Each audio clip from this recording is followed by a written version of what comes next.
अशोक के धम्म की विशेषताएं। अशोक का धम्म मानवतावादी सदाचार प्रधान धम्म था, जो अधिकतम जन कल्याण की सार्वभौम भावना का प्रचार करता है।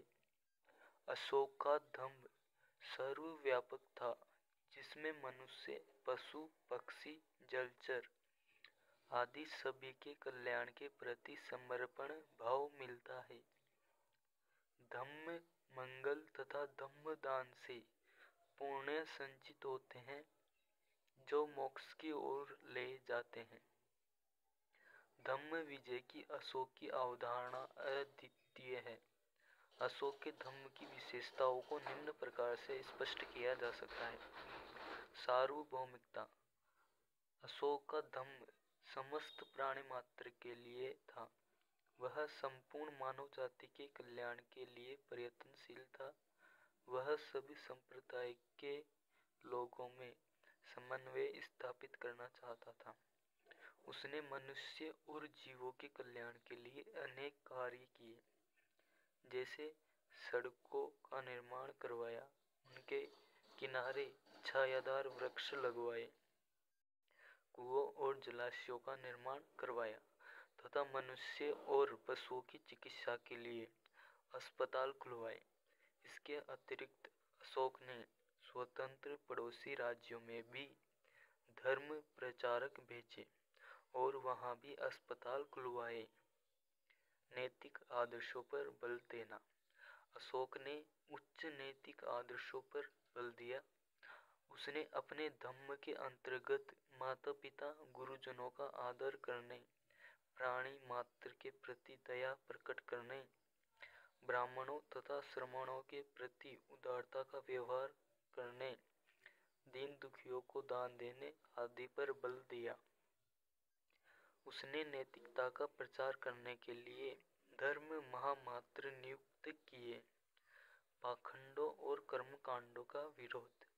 अशोक ने धार्मिक पाखंडों और आडंबरों को अनावश्यक बताया।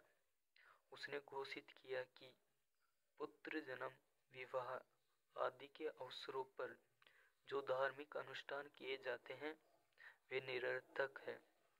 इसके विपरीत अशोक ने धर्म मंगल पर बल दिया, अर्थात दासों और सेवकों के प्रति उचित व्यवहार, गुरुजनों का आदर, प्राणियों के प्रति अहिंसा आदि के पालन पर बल दिया। उसने हिंसात्मक यज्ञों को बंद करवा दिया। अहिंसा। अशोक ने अहिंसा के सिद्धांत के पालन पर बहुत बल दिया। उसने स्वयं अहिंसा के सिद्धांत को ग्रहण कर लिया और अपनी प्रजा के सम्मुख एक आदर्श प्रस्तुत किया। पहले अशोक के भोजनालय में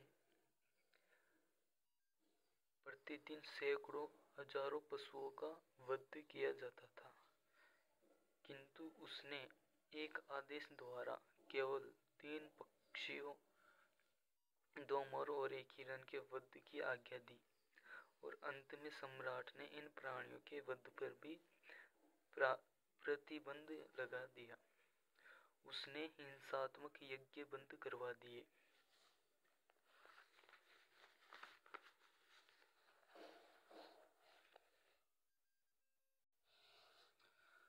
धार्मिक सहिष्णुता।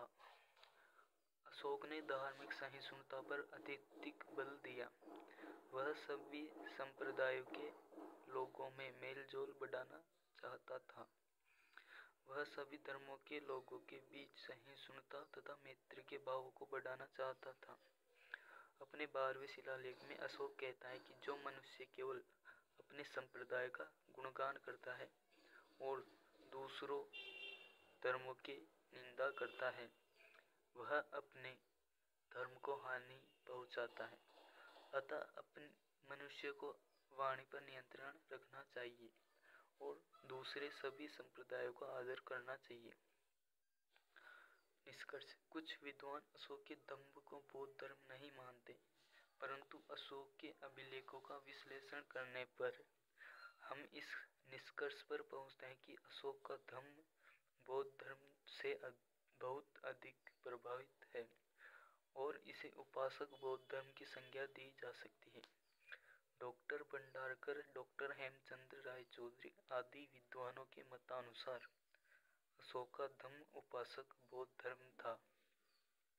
इन विद्वानों के अनुसार अशोक ने अपने धम्म में बौद्ध धर्म के उन्हीं सिद्धांतों को ग्रहण किया जो गृहस्थ उपासकों के लिए व्यावहारिक था। डॉक्टर विमल चंद्र पांडे लिखते हैं, अशोक बौद्ध था, इसमें कोई संदेह नहीं, परंतु उसने कभी अपने व्यक्तिगत विचारों को अपनी प्रजा पर लादने का प्रयास नहीं किया।